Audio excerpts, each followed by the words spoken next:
The following Zoom session is being recorded and will appear later today on my YouTube channel, Math with Mayo. When you participate in the Zoom meeting, if you do not wish for your picture or your name to be made public, please leave the video off and use an alias name. If you have questions during the meeting but do not wish to speak, email me at bmail@ybcc.edu and I will respond as soon as I can. Today, we are going to review for the Chapter 11 test. That is, if you have any questions. So first of all, let's take a look at 11.6, which was the change of base formula. Does anyone have any questions from 11.6 that you'd like to look at? Anybody? No, I don't. Okay. I'll take that as a no all around. All right. No, I didn't have any problems with that. Okay. How about Mendo? You? Anything from 11.6? All right. How about 11? No, I don't. Okay, great, thanks. How about 11.7? Any questions from 11.7?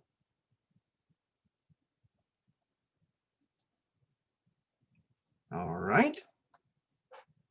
How about the chapter review? I had one on that one. Okay. Yay, I get to do something. All right. Do you want to share it? Or just tell me? Actually, give me 1 second because my laptop's about to die, so I'm going to switch to my phone really quick. Okay. While we're waiting for her, do either of the others of you have any questions from the chapter review? I do on question 28. Okay. For the review. Do you want to just read it to me or share it? It says if 10,800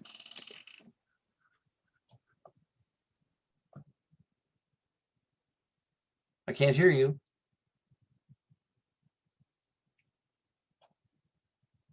Mendo? Oh, now he's gone. All right, guess we're having technical difficulties. Well, back to you, Danielle. Okay. Yeah, let me just see which one. Okay, it was number 14 on the review. And it was like one that I asked you yesterday with all the steps. I don't know if you want to pull it up because I'm on my phone now. Okay, sure. Give me just a minute here. All right, let's see here. Okay.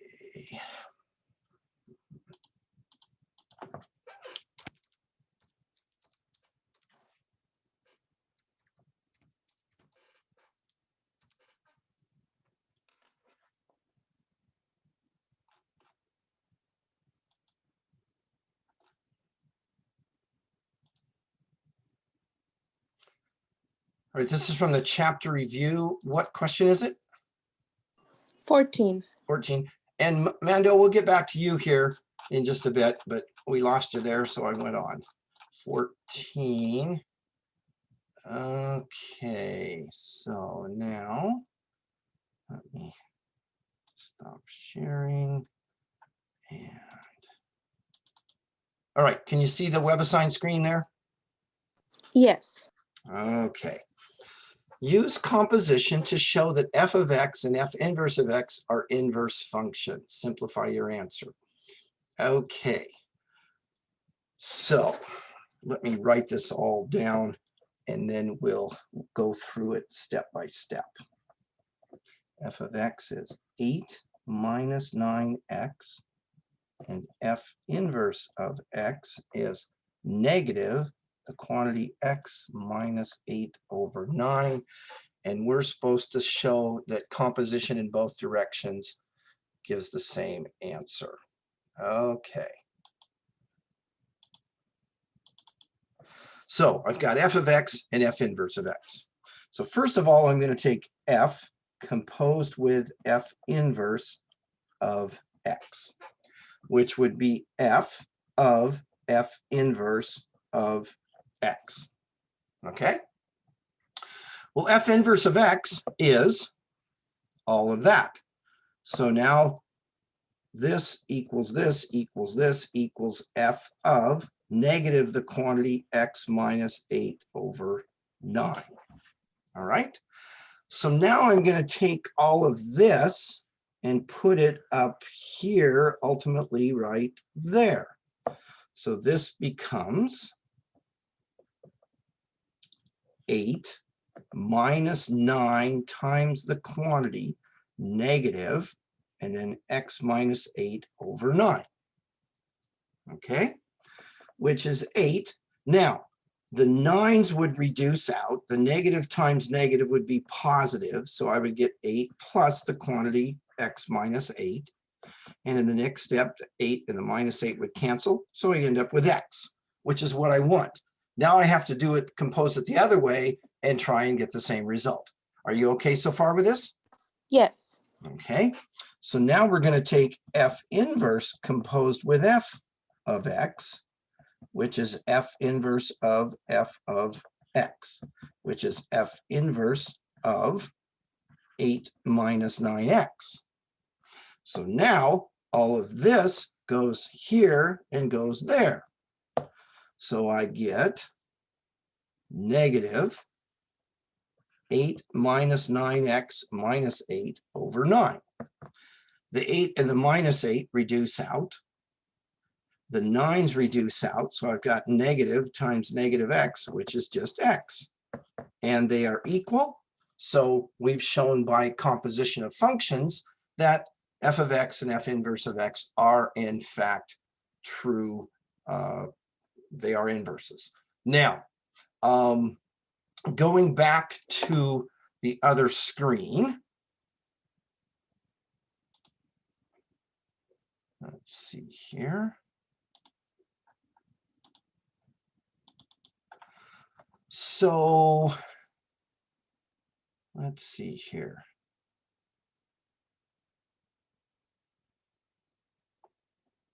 We're trying to show, oh, so f composed with f inverse of x equals f of f inverse of x, okay, which equals f of, so this first box should have the, what did they do? Oh, I see what they did. So basically you'd put this in this first box.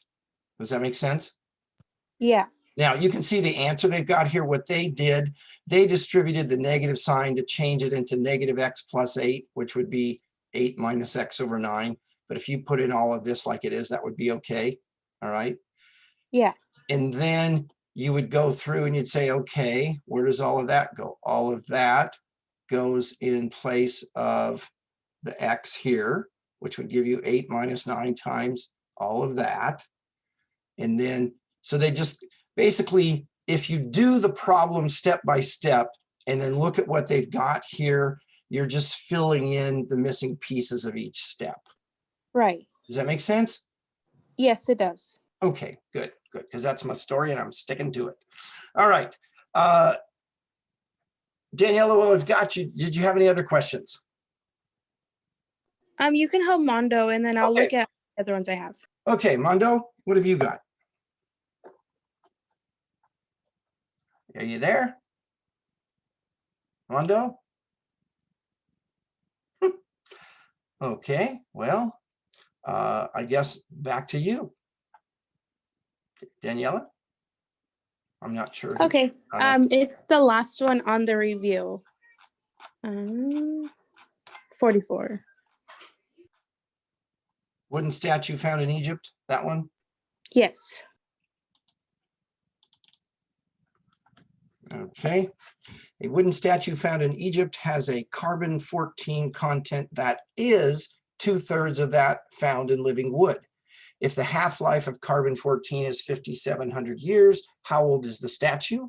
Round your answer to the nearest 100 years. Okay, so this is a half-life problem. We're going to use the formula A equals A sub 0 times 2 to the negative t over h power. So we've got t, h, a sub 0, and a.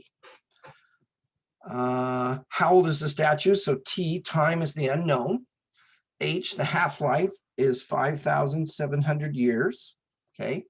We don't know the original amount, so a sub 0 is going to just be a sub 0. It tells us the statue contains 2/3 of what there was in the beginning.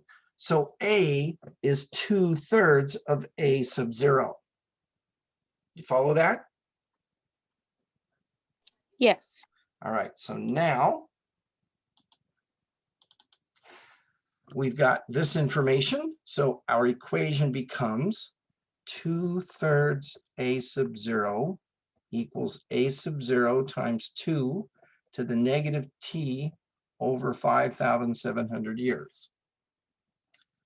Next thing we'll do is we'll divide both sides by a sub 0. So 2/3 equals 2 to the negative t over 5,700 years. I'm trying to solve for an exponent, so I'm going to take this exponential equation and change it to a logarithmic equation. So I get log base 2 of 2/3 equals negative t over 5,700. Now to isolate t, I'm going to multiply both sides by negative 5,700. On the right side, the 5,700s and the negatives reduce. So I've got t equals, and on the left side, negative 5,700 log base 2 of 2/3. Okay, but now I need to use the change of base formula. So t equals negative 5,700 log of 2/3 divided by log of 2. I go to my calculator, and negative 5,700 log of 2 divided by 3, close it up, divided by the log of 2, and I'm coming up with 3334.286, and it said round to the nearest 100 years, which would be there, so it'd be 3,300 years. All right with that? Yes. Anything else from you? No, I think that was it. Thank you. Okay. Mondo, are you there now? Is my mic working? Yeah, yeah. Oh, Okay. You had it off before, so I couldn't hear you. Yeah, my question was, 39, that's what it was. 39.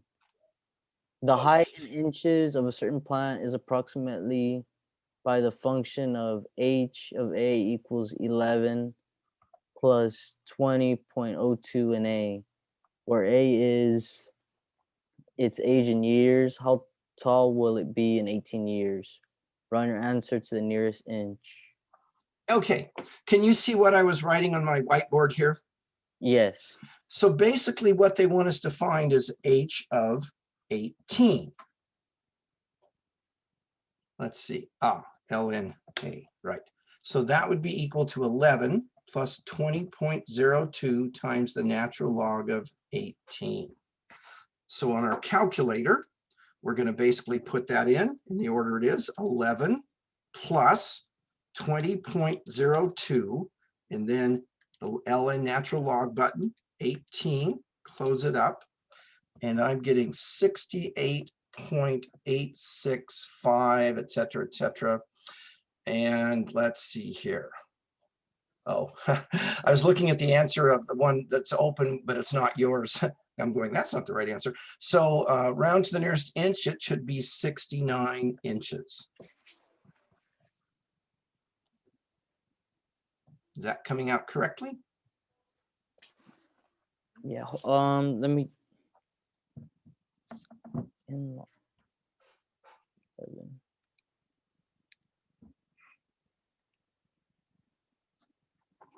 Yeah. All right. Did you have any other questions? Let me check. Okay.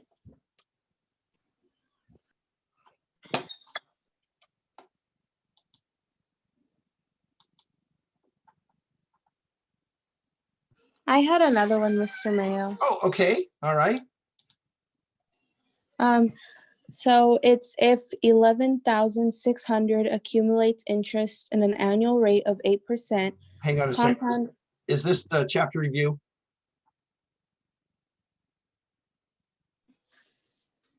yes, Okay, which number?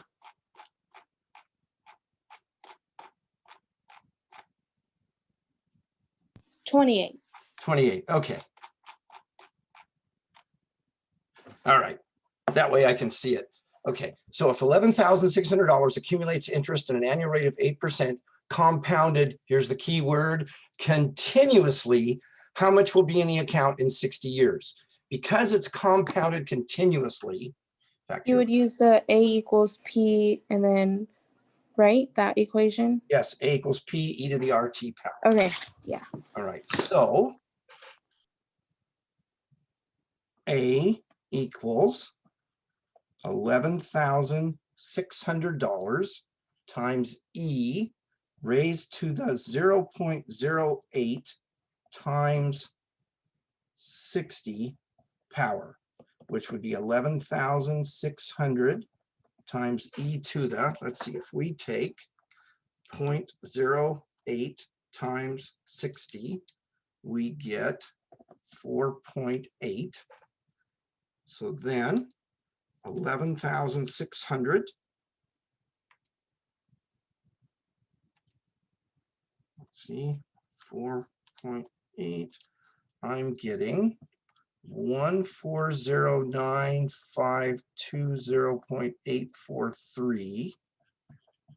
So that would be $1,409,520.84 because the 3 would round down. So we get that.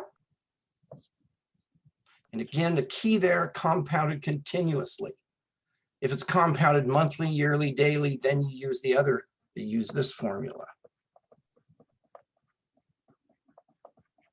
But because it was compounded continuously, we use the APERT formula. And then with half-lives, you use the A sub 01, right? Yes. Yes. Okay, okay. I just have a hard time memorizing all those and which ones to use. Okay. The half-life formula has 2 to a negative power, which is like 1/2 to a positive power. It also has H in it, which is half-life, so that would help. Right. Yeah. Yeah. Okay, Mondo, anything else from you? I was gonna say with the inverse graphs, I'm having a little issue on just like depending on, because you know how on like question 13, right? You gave 4 different graphs. Okay, hang on just a minute. Let me pull yours up here. Let's see. All right. So this is on the chapter review. Yeah, 13. So I had a little issue with determining which way the graph is facing. So like, right, the first graph. So when it comes to that, do I just find how the graph is and then just flip it with the inverse depending on the line? Or do I have to find the inverse separately as well as just the regular one? Okay, so what I'm looking at here, I see that you got the inverse correct as x cubed plus 5, right? Yeah. Okay, so the 4 graphs, let me pull up that. Because that's what I'm having an issue with, is just always finding out which one is the right graph. Okay, so now we can see those 4 choices, right? Yeah. Okay, so let's see here. All of them have 2 graphs that are symmetric about the line y equals x, so that doesn't help us any. Let's take a look at the original f of x, okay, which is in black on these 4 graphs. It says the cube root of x minus 5. If x is 5, what would y equal? If x was 5, you'd have 5 minus 5, which is 0, and the cube root of 0 is 0. So when x is 5, y would be 0. Does that make sense? Yeah. So the point 0.5 has to be one of the black graphs. Well, this one is, This one isn't. This one isn't. And that one isn't. Oh, wait, my bad. I did that wrong. 0, 5, x is 0, y is 5. This is 5, 0. So 0, 5 would be this one, wouldn't it? Yeah. Okay, we could stop right there. That's got to be the right answer. But if you wanted to go further with it, you could say, well, let's take a look at the inverse. The inverse function, f inverse of x is x cubed plus 5. When x is 0, what's y? 5. Let's see, when x is 0, y is 5. So the inverse, x is 0, y is 5.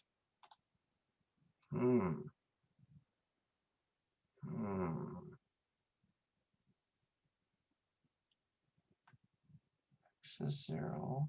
Oh, you know what? You know what? I have like totally messed this up because I'm trying to do this all in my head and I should have written it out. All right, let me start over. I was right in the first place and then I thought I wasn't. Back here for f of x. If x is 5, y is 0, right? For f of x. Yeah. So 5, 0 is right here. Okay. For the second one, if x is 0, y is 5 is right there.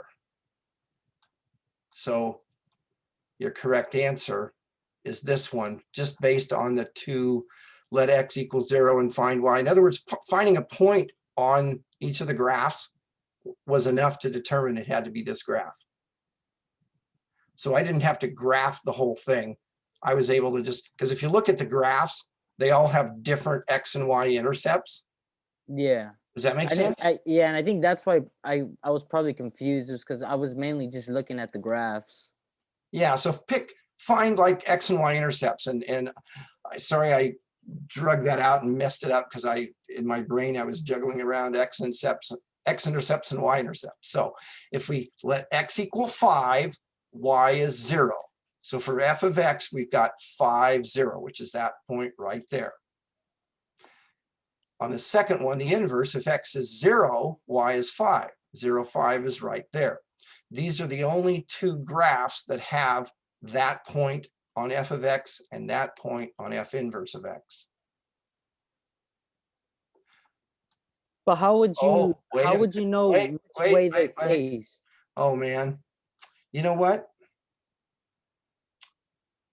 I've still messed up. Because look at this one. Yeah, because I was gonna say, how would you know which way? Yeah, these both have it. Okay, so what we've done so far, boy, is we've eliminated 2 and 3. Okay. Yeah. Because 1 and 4 are the only ones that have this point. Oh, look here though. Look, f of x and f inverse of x are switched around from this one. Oh, okay. Yeah, I see it. I see it now. Yeah, it took me a while to sort this thing out too. I can see it's confusing. So yeah, these have the right points, but they're from the wrong functions. So again, we're back to just this one.